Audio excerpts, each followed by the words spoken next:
Hello everyone, I'd like to briefly introduce my main theoretical research behind my project, Let Disperse in the Air and Gather on the Ground, and explain how this idea shaped my work.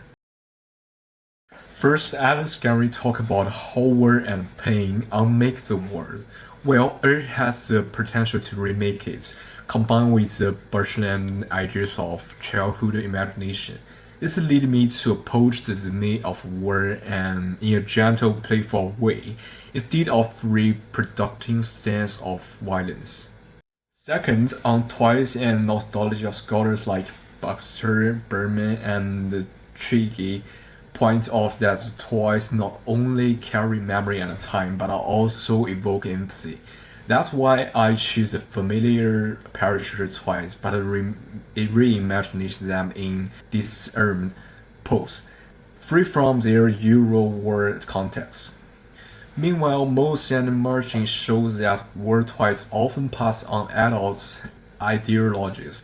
So in my installation, the parachuters are suspended in an endless state of falling, never landing, which keeps them in an open space imagination rather than in fixed narratives of combat. And I was also inspired by Barman's ideas of material agency and Paget's view that children often animate objects. This made me see the toys as active participants that co-create meaning together with the audience. At the same time, theories like the Santa Butler and Spivak remind me of the circles to representing suffering. So I developed two constructing videos works, one soft, children-like and no narrative, the other fragmented and urgent, reflecting the pressures of adult life, but still from a children's perspective. Finally, literature's call to return the ground and Virtue's principle of hope helped me to think about the central question: where will the parachuter land? By leaving the unresolved, the work invites the viewer to imagine the future of the care and cohabitation instead of the conflict. Altogether, this theory guided me in four directions: disarming the toy soldiers, creating a sense of endless descent, presenting dual videos perspectives, and emphasizing the shared meanings making between the toys and the audience.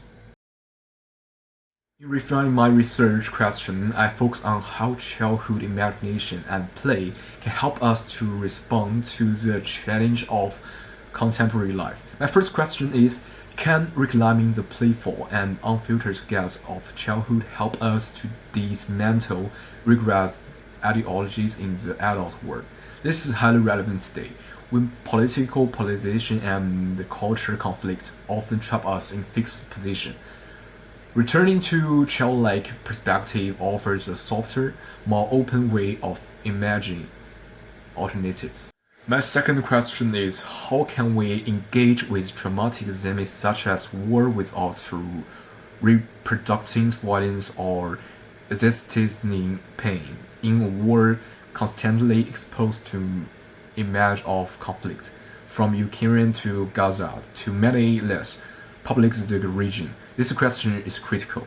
It connects directly with contemporary debates about representation, composition, fitting, and the ethic of spectatorship.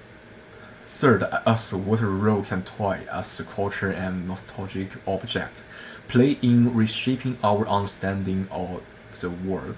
Toys are usually dismissed as travel, but they are deeply entangled with memory, identity, and ideology.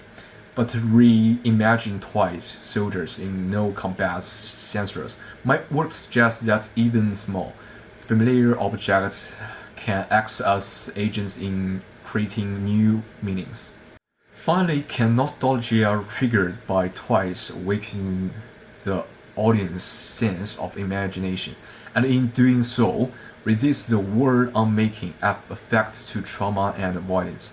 These questions connect to the wider discussions in contemporary art and critical theory about the world making, post-human agency, and the possibility of the care as a form of resistance. Altogether, these questions do not only concern the history of war toys, but also address urgent issues in our society. How to represent suffering exactly, how to find gentler forms of resistance, and how to reimagine futures through the fragile yet powerful lens to play. In this part, I want to explain how my project actually responds to my research question. First, about whether the childlike perspective can break a regret adult ideology. I tried this by disarming the paratrooper. They are no longer soldiers with weapons, but small figures suspended in the air. Their relaxed, playful pose encourage viewers to step outside of the Euro Wars narrative. Second, on the question of how to deal with war without repeating violence, my approach was a gentle resistance. The installation included two videos. The first quite poetic and almost like a childhood dream. The second is fragmented, reflecting the purchase of adult life. This way, the work shows tension and conflict, but without overwhelming the audience with violent imagery. Third, about whether the toy can become meaning makers in themselves. The audience reaction gave me the answer. Many said the figures remind them to their own childhood games, so the toy is no longer just a symbol of war, but a medium of memory, nostalgia, and emotional connection. Finally, the fact that the parachuters never land is an open invention. Where will they arrive? Each viewer projects their own hope and imagination onto that question. In the sense, the work becomes a shared space of imagining the future together. So I believe the project really addresses the core research question. It avoided reproducing pain and instead use nostalgia and childhood imagination to spark new worlds of war making soft, playful, and collective. Finally, I want to talk about the inspiration behind my project and what I hope to contribute. One of the starting points for me was actually the history of toy soldiers themselves. Originally, they were used in war simulations and sand tables to help armies plan battles. Later, they become mass-produced children's toys, carrying with them a strange mix of play and violence. For me, this background was really inspiring. It shows how something as small as a toy can hold such big contradictions, and it made me want to reimagine what these figures could mean today. There are few artists who really inspire me. They use toys or minifigures to tell story about war. For example, Jake and Daniel's Champman's Hell series and the big news celebrity Lego's contribution camp shows harsh reality of war through the tiny figures, and Dave Cole's memorial flag toy soldiers also use the classic green toy soldiers to explore memory and national identity. These works are powerful, but they also use really directly violence, which can be intense for viewers.